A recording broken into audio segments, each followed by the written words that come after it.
The envelope arrived on a Thursday in October. No return address on the front, a red stamp on the back that said, "Legal notice, time sensitive." Gerald Pruitt set it on the kitchen table. He washed his hands first. Then he sat down and opened it. The letter was 3 pages. It was from the law office of Harmon, Bryce, and Slade, counsel for Meridian Agricultural Lending Corporation. It informed Gerald that the 208 acres he owned in Bledsoe County, Tennessee, had been identified in a title review as encumbered by a prior access easement granted in 1962, and that this easement, held by a now-dissolved agricultural cooperative, had reverted, upon dissolution, to Meridian's predecessor institution. It informed him that this reversion gave Meridian the legal right to a 40-foot access corridor running diagonally across the northeast quadrant of his property. And it informed him that Gerald's failure to acknowledge this easement in his 2019 refinancing disclosure constituted a material misrepresentation, and that on the basis of this misrepresentation, Meridian was initiating foreclosure proceedings. The sale date was set for 54 days out, a Tuesday in December. Gerald read the letter once, then again, then he set it down. He was 71 years old. He had owned this land for 38 years. He had bought it with money he did not have and worked it until he did. He picked up the phone and called his son. Gerald Pruitt grew up with nothing that could be handed down. His father was a day laborer who moved a family through 4 counties before Gerald turned 16. They rented. They always rented. His father paid other men for the right to live on land that would never belong to them, and he died having never owned a single acre. Gerald was 19 years old when they buried him. He stood at the grave and he made no speeches and no promises. He just decided. He spent the next 14 years working other men's farms. Bledsoe County, Sequatchie County, Hamilton County. He took any job that kept him close to land, harvesting, planting, fencing, clearing. He saved money the way people save money when they have very little of it, carefully, slowly, without spending anything that didn't need to be spent. He lived in a rented room in Pikeville for 9 years. He drove a truck with 214,000 miles on it. He did not take vacations. He did not eat at restaurants. In the spring of 1986, a farmer named Russell Odell listed 208 acres in eastern Bledsoe County for sale. The asking price was $112,000. Gerald had $47,000 saved. He went to 3 banks. The first 2 declined. The third one, a small agricultural lender in Dunlap, gave him a loan for $68,000 at 9.4% interest, on the condition that he bring the land into active production within 18 months. He signed the papers on a Friday in April. He drove out to the property that evening. He walked the full perimeter before dark. 208 acres of mixed hardwood, fallow field, and creek bottom that had been sitting idle for 4 years. He stood at the northeast corner, where a rusted wire fence met a line of cedars, and he looked at it for a long time. He went home. He went back the next morning. He grew tobacco first because tobacco paid. Then he transitioned to cattle when the tobacco quotas changed. He cleared 60 acres of hardwood by hand over 3 years. He built the barn in 1991. He fenced the entire perimeter himself, post by post, 1,840 feet of it. He paid off the loan in 2001, 4 years ahead of schedule. He refinanced in 2019 to fund a new equipment shed and a drainage improvement on the east field. He had been married once. His wife Connie had died in 2017 after a long illness she had faced with a patience he still did not fully understand. She had kept the books for the farm for 29 years. Every receipt, every payment, every survey map, every filing. She kept them in a cardboard tube for the maps and a filing cabinet in the spare bedroom for everything else. After she died, Gerald did not touch the filing cabinet for 6 months. Then one afternoon he went in and sat on the floor and read through it for 3 hours. He had not thought of those maps again until the letter arrived. His son, Thomas, was 44 years old and lived 20 minutes away. He arrived within the hour. He read the letter. He said, "Dad, this easement, do you know anything about it?" Gerald said he did not. He said, "But your mother might." They went to the spare bedroom together. The attorney of record on the Meridian filing was a man named Paul Harmon. He was 43 years old. He had gone to Vanderbilt Law School and had practiced commercial real estate litigation for 17 years. He was the founding partner of Harmon, Bryce, and Slade, which represented 6 agricultural lending institutions in the Southeast. His firm had processed 41 foreclosure actions in the preceding 3 years. He had won all 41. Meridian Agricultural Lending Corporation was not the original lender on any of the properties in its current portfolio. It was a successor institution, the result of a 2014 merger between 2 regional agricultural banks, each of which had itself been assembled from prior acquisitions. The title review that had generated the Pruitt notice was part of a systematic audit Meridian had commissioned of its inherited portfolio, looking specifically for undisclosed encumbrances that could support accelerated foreclosure on properties where refinancing had occurred. The audit had identified 7 properties in Tennessee meeting the target criteria. Gerald Pruitt's 208 acres was one of them. Paul Harmon's team had spent, by their own billing records, 11 hours on the Pruitt file. Of those 11 hours, 8 were spent preparing the foreclosure notice. 3 were spent on the title review. 0 were spent examining the survey records for the 1962 easement beyond confirming its existence in the original deed language. They did not pull the 1962 cooperative dissolution filing. They did not request a current survey of the easement corridor's legal status. They found the language in the original deed, confirmed the cooperative had dissolved, and concluded the reversion to Meridian's predecessor was valid. They were wrong about that. But they did not know it yet. The auction was scheduled for 10 a.m. on a Tuesday in December, at the Bledsoe County Courthouse steps. Gerald's property was the 7th lot of the morning. There were 19 properties total on the auction docket that day. Most were small. A few were not. Gerald's 208 acres, at current market value, was the largest single parcel. Paul Harmon sent a junior associate to attend. He sent a letter informing Gerald of the sale 30 days in advance as required by statute. He considered the matter nearly concluded. He was at his desk in Nashville when the call came in. Connie Pruitt had kept the survey maps in a cardboard tube in the bottom of the closet. There were 4 of them. The oldest was dated 1958, a hand-drawn plat of the original Odell farm before it had been subdivided. The lines were done in India ink, still dark and precise. The property boundaries were labeled in a draftsman's careful hand. The creek was drawn with a single wavy line along the eastern edge. The second map was dated 1962. It was a revised survey prepared at the time the Bledsoe Agricultural Cooperative had applied for access to root equipment from the county road through the northeast corner of the Odell farm, the same land Gerald would buy 24 years later. The easement corridor was drawn in red ink, a 40-foot-wide diagonal path running from the county road to the cooperative's access gate on the far side. The third map was dated 1971.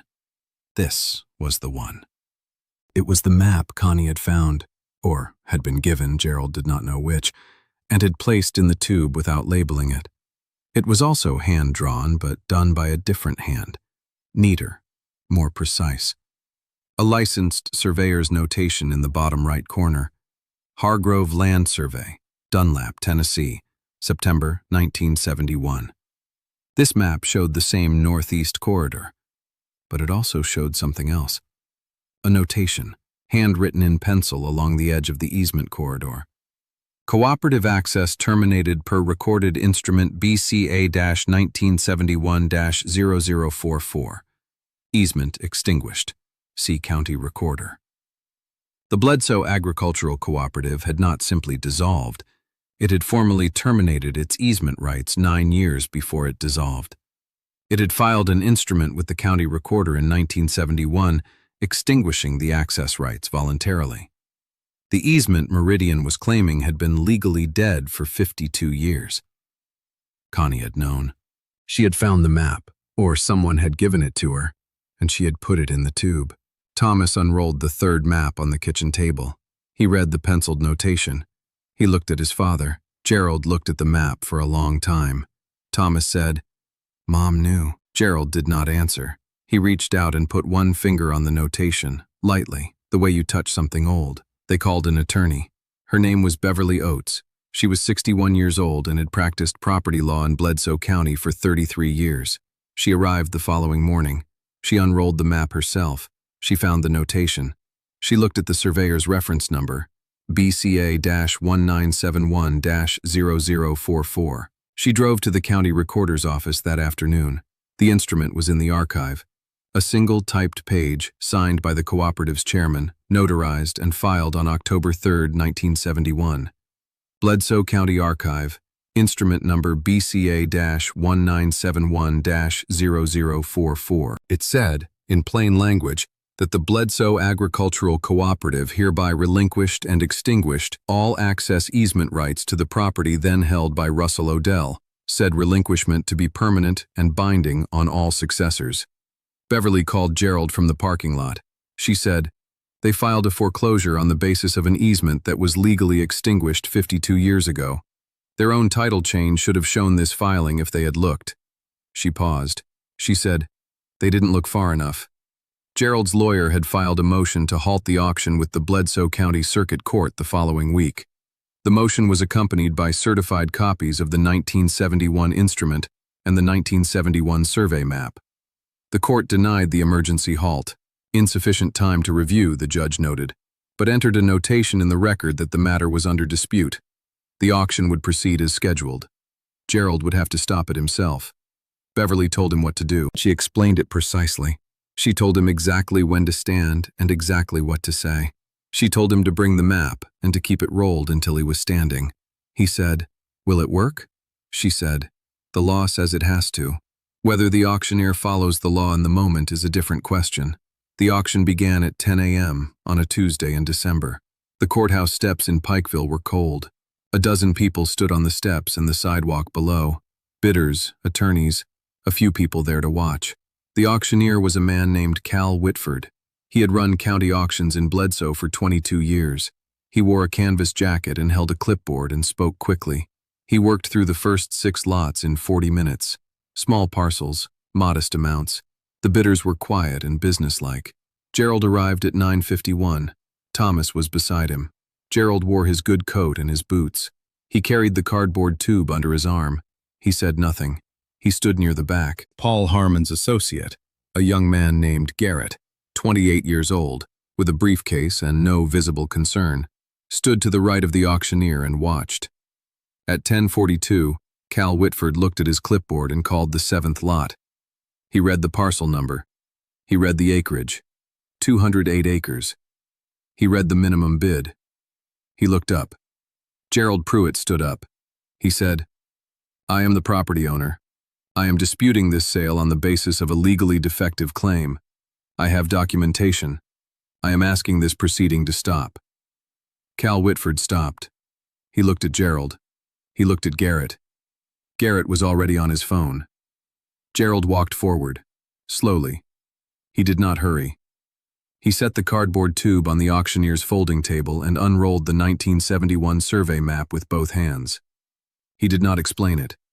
He set the certified copy of instrument BCA-1971-0044 on top of it.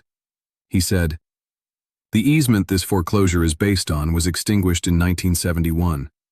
The instrument is filed with the county recorder. The map is certified. You can verify it this morning." Cal Whitford looked at the map. He looked at the instrument. He read the notation in pencil along the edge of the easement corridor. He was quiet for a moment. He looked at Garrett, who was still on the phone, and who now looked less composed than he had 3 minutes ago. Whitford said, "I'm going to need to pause this proceeding." He set down his gavel. He did not bring it down. He picked up his own phone and called the county recorder's office. The call lasted 6 minutes. Everyone on the courthouse steps waited. A woman near the back asked her companion what was happening. No one answered her. Whitford hung up. He looked at his clipboard. He looked at the remaining lots. He said, "This sale is adjourned pending legal review of Lot 7. All subsequent lots are also adjourned pending council review of the title chain." The lot directly after Gerald's was 180 acres belonging to a man named Dennis Albright, 69 years old, who had driven 2 hours from Grundy County that morning and was standing at the back of the crowd.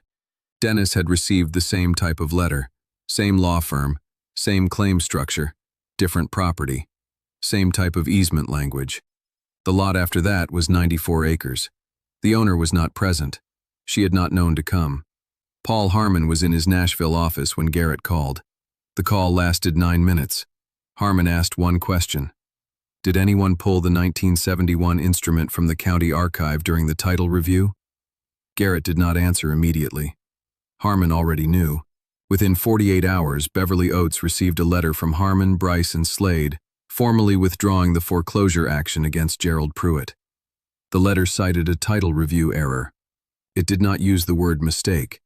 It used the phrase, procedural gap in the chain of title analysis. Beverly called Gerald when it arrived. She read him the relevant sentence.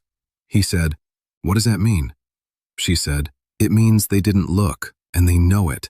The circuit court, reviewing the motion Beverly had filed, awarded Gerald $61,400 in damages for legal costs, reputational harm, and losses incurred during the 54-day period the foreclosure notice had been active. The court also issued a formal finding that the foreclosure notice had been filed without adequate basis in the title record and referred the matter to the Tennessee Board of Professional Responsibility for review of Harmon, Bryce, and Slade's conduct in the case. The 7 other Tennessee properties in Meridian's audit were reviewed. 4 of the remaining 6 had similar title chain issues. The audit was suspended. Meridian retained outside counsel to review the methodology. Gerald did not know any of that when Beverly told him the foreclosure had been withdrawn. He said very little. He thanked her. He hung up. He sat in the kitchen for a while. Then he called Thomas. They walked the property that evening, father and son, Gerald in his work boots and Thomas in his, side by side across the east field where the drainage improvement had been finished in the spring. Neither of them spoke. There was nothing that needed to be said yet. Maybe later, not then. They walked the fence line Gerald had built post by post in the late 1980s, 1,840 feet of it, the wire still tight where he had strung it and repaired in the years since. They walked the far edge where the cedars grew along the northeast corner, right where the 1962 easement corridor had once been drawn in red ink on a map that no longer governed anything. They stopped there, at the fence line. They looked out over the creek bottom and the hardwood beyond it, dark in the late evening light. They stood there for a while. Gerald thought about Connie. He thought about the afternoon she had put that map in the tube and put the tube in the closet and said nothing about it. He had never asked her why she kept it. He had not thought to ask. She kept everything. That was who she was. She kept it because she understood, in a way he was only now fully seeing, that land attracts claims, and claims need answers, and answers live in paper. He said quietly to no one in particular, "She knew we'd need it someday." Thomas did not respond. He had heard. They turned and walked back toward the lights of the farmhouse, across the field Gerald Pruitt had bought with 14 years of saved money and worked for 38 years, and almost lost to a document nobody at Harmon, Bryce, and Slade had bothered to find. Gerald wasn't the only one standing in that crowd on the courthouse steps. Dennis Albright had driven 2 hours from Grundy County. He had the same letter. He had the same law firm's name at the top of it. He had not known until that morning that there was anything that could stop what was coming. There were others. Same letters, same claim structure. What happened when their stories reached a courtroom changed everything. Subscribe. The next one is bigger than this, and it starts with a letter that arrived on the same week as Gerald's. We'll see you there. Paste your script.